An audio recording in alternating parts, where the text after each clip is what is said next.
aqui no estúdio da DBO Editores para uma entrevista com o presidente da ASBI, Associação Brasileira de Inseminação Artificial, Sérgio Saúde. Sérgio, muito obrigado pela sua presença. Você está trazendo para a gente os números consolidados do mercado de inseminação artificial em 2016. E esse número foi um ano conturbado, um ano problemático em 2016. Teve um recuo nas vendas, né? Um recuo de 7% no geral, de 12,6 milhões em 2015 para 11,7 milhões em 2016. Eu queria que você falasse um pouquinho desse resultado e o que influenciou mais, que está dando para ver aqui, que foi o leite que puxou essa queda mais fortemente. Sim. Bom, Moacir, primeiro, muito obrigado pelo espaço, pela oportunidade de estar aqui com vocês. Bom, nitidamente, né, a gente já sabia que 2016 não seria um ano fácil, né? Não foi para a pecuária, como também não foi para nenhum outro setor da economia brasileira. Talvez a pecuária tenha sido até menos atingida do que outros segmentos. Principalmente na questão da pecuária leiteira, a gente sabe que o primeiro semestre de 2016 foi muito difícil para o produtor. Nós tivemos um custo muito alto das commodities, né, principalmente aí milho e soja, o que elevou o custo de produção e, ao mesmo tempo, nós tivemos uma queda no preço de leite. Ou seja, formou-se a tempestade perfeita, né, no sentido aí de prejudicar as expectativas do produtor de leite no Brasil. Isso, logicamente, refreou o mercado, né? O mercado de genética, ele sofreu, né? Principalmente o primeiro semestre de 2016 foi muito forte. A queda, né, quando a gente analisa aí só o primeiro semestre, foi de 27%, né?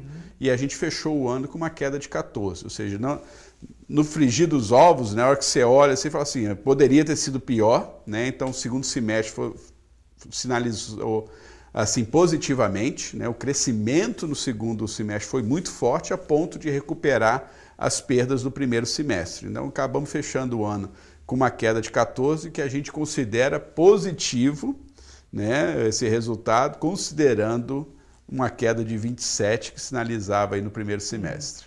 E, por outro lado, no corte, uma redução de apenas 3%, né, de 8,2 milhões em 2015 para 8 milhões em 2016, uma queda pequena que você Sim. considera quase inexpressiva. Eu digo assim, é um empate técnico, né? O principal motivo aí a gente pode considerar que não é nem mercado, foi muito mais uma situação climática, né? A gente sabe que as regiões centro-oeste e norte sofreram muito com a seca em 2016, isso provocou um deslocamento da estação reprodutiva. Então, essa diferença, aí estão falando de 200 mil doses, né? Que foi a queda do mercado, basicamente foram compras que deixaram de ser feitas em 2016 e foram feitas em 2017, em janeiro, fevereiro, que mostrou um sinal bastante grande de crescimento nas vendas em relação ao ano anterior. Então, comprova isso. Realmente foi só um deslocamento, né, no movimento do mercado. Quer dizer, o pessoal continua investindo, ou por ter algum estoque também de sêmen nas fazendas, o pessoal do corte, mas continuou aplicando a tecnologia, sabendo que era preciso continuar. Exatamente. E o que reforça esse ponto é justamente quando a gente cruza os dados da IATF, né? Ou seja, do comércio de produtos para a IATF, que continuaram na tendência de crescimento em 2016. Tá, agora falando um pouquinho dos dados positivos, a exportação foi um segmento que nos dois eixos do corte e do leite cresceu significativamente, né? No corte de 103 mil doses em 2015 para 134 mil e no leite de 118 mil para 161 mil doses. Fala um pouquinho por que esses dois mercados de exportação cresceram. Tem a ver com não vendas no mercado interno? Como é que foi isso? Não, na verdade, o que a gente observa é que a genética brasileira, tanto de corte quanto de leite, está tendo reconhecimento mundial. Né? A qualidade da genética brasileira, os programas de seleção que são feitos, né? Todo o processo criterioso que os pecuaristas, né, e produtores de leite no Brasil vem fazendo na seleção dos seus rebanhos, né, resultou nisso. Né? Ou seja, hoje a genética brasileira, tanto de corte quanto de leite, é reconhecida como uma genética de qualidade. Então, no leite, o crescimento foi de 36%, né, bastante acentuado em relação ao ano anterior, e no corte o crescimento de 30%, também muito forte, né? Isso realmente comprova que a busca pela genética brasileira, uma genética adaptada para o clima tropical, né, tem muito mercado aí mundo afora.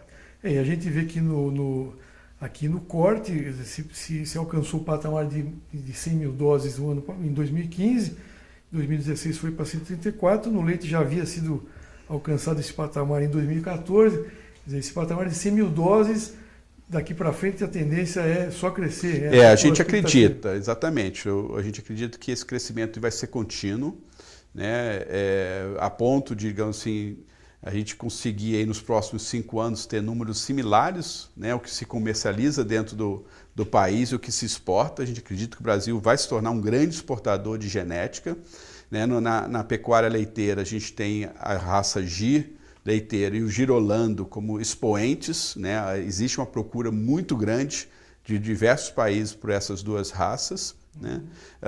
Tivemos também exportação de Guzerá, né? Então já está bem uma procura interessante por essas raças. E no corte, né, que é muito interessante, o crescimento bastante acentuado da exportação de Nelore, né, que existe, sabemos isso, principalmente na América do Sul, uma concorrência muito forte com o Brahma, né, e o Nelore vem ocupando espaço, vem crescendo, né, o reconhecimento do Nelore como animal selecionado geneticamente, vem crescendo bastante.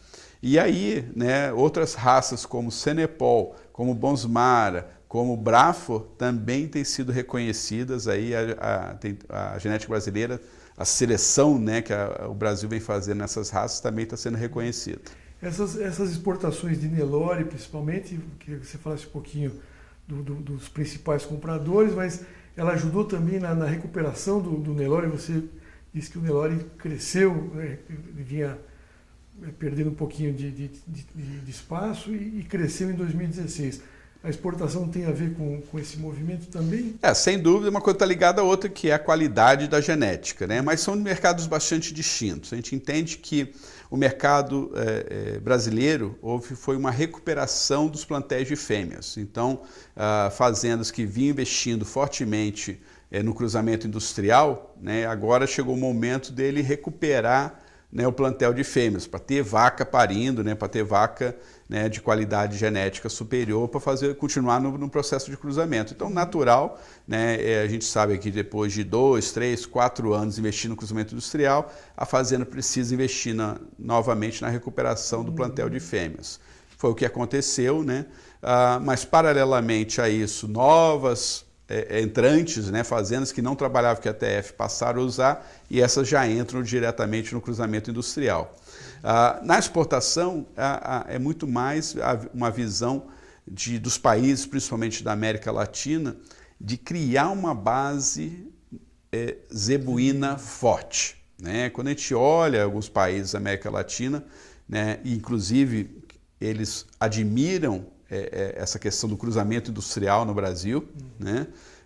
Eles olham para o plantel e dizem assim, mas eu não tenho a base zebuína para fazer esse cruzamento industrial, né? Então é aí que está a oportunidade para o Nelore, né, de ser o formador dessa base zebuína para poder receber futuramente esses países também o uso de raças para cruzamento industrial.